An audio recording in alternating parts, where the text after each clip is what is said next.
अस्सलाम वालेकुम। सियाणे कहंदे भी रब अखा ना किसी ने नहीं देखिया और दसदे भी रब हैगा। भी एडी सोहनी आ धरती जिहड़ी रब ने बनाई बंदे वास्ते, ये बंदा इनू जरदा ही नहीं। बंदा कहंदा भी मैं इहदे ते शै रहनी कोई नहीं देनी, भी मैं कल्ला रवां। जिन्नियां कुदरती छावां इहदे फायदे दियां उन्हां नूं इह मकाई जांदा, जिहड़ियां इहदियां आप दी बनाईयां होईयां बस उन्हां दा ख्याल करदा।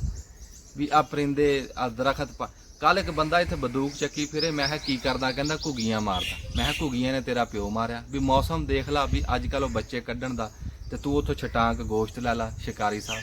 फिर दरखत जिहड़ा सियाणे कहंदे भी बंदे दा जन्म जन्म दा साथी है। भी गर्मी तो ये बचांदा, नेरियां तो ये बचांदा, सैलाब तो ये बचांदा। असीं इहनूं मकान ते तुले वो चढ़दे पंजाब च आया सैलाब ते उत्थे पिंडां दे पिंड रुड़ गए, सड़कां रुड़ गईयां, फसलां रुड़ गईयां, बंदे मर गए। हुण ਉਹੀ पानी इधर आ रहा ਤੇ ਇੱਥੇ ਕਿਸੇ ਨੂੰ ਪਰਵਾਹ ਹੀ ਕੋਈ ਨਹੀਂ। ਜਦੋਂ ਤੱਕ ਇੱਥੇ ਸੈਲਾਬ ਆ ਨਹੀਂ ਨਾ ਜਾਣਾ ਉਦੋਂ ਤੱਕ ਕੋਈ ਹੈਲੀਕਾਪਟਰ ਨਹੀਂ ਉੱਡਣੇ। ਵੀ ਤੁਸੀਂ ਪਹਿਲਾਂ ਬੰਦੇ ਠਾਲੋ, ਪਿਛਲੇ ਸਾਲ ਹਜ਼ਾਰਾਂ ਡੰਗਰ ਹੀ ਮਰ ਗਏ, ਬੰਦੇ ਤਾਂ ਇੱਕ ਪਾਸੇ ਰਹਿ ਗਏ।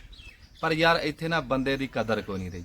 ਜਿੱਦਾਂ ਕੋਈ ਬੰਦਾ ਤੇ ਹੁੱਕੇ ਦਾ ਬੜਾ ਸ਼ੌਕੀਨ ਸੀਗਾ, ਉਹਨੇ ਚੰਗੀ ਕਿੱਕਰ ਦੀ ਅੱਗ ਬਾਲ ਕੇ ਹੁੱਕਾ ਧਰਿਆ, ਪਾਣੀ ਪਾਇਆ ਤੇ ਖੜਾ ਕੀਤਾ ਵੀ ਇਹ 'ਚ ਮਿੱਠਾ ਸੜ ਜੇ ਤੇ ਮੈਂ ਭੱਜ ਕੇ ਨਾ ਉੱਥੋਂ ਗਾਚੇ ਦਾ ਪਹਾੜਾ ਵੱਢ ਲਿਆਵਾਂ। ਉਹ ਪਹਾੜਾ ਵੱਢਣ ਗਿਆ, ਪਿੱਛੋਂ ਦੀ ਜਨਾਨੀ ਨੇ ਹਾਲ ਪਾਤੀ, ਉੱਥੋਂ ਭੱਜ ਗਿਆ। ਕਹਿੰਦਾ ਕੀ ਹੋਇਆ? ਉਹ ਕਹਿੰਦੀ ਨਿੱਕਾ ਨਿਆਣਾ ਕੋਠੇ ਤੇ ਖੇਡਦਾ ਸੀ, ਉਹ ਡਿੱਗ ਪਿਆ।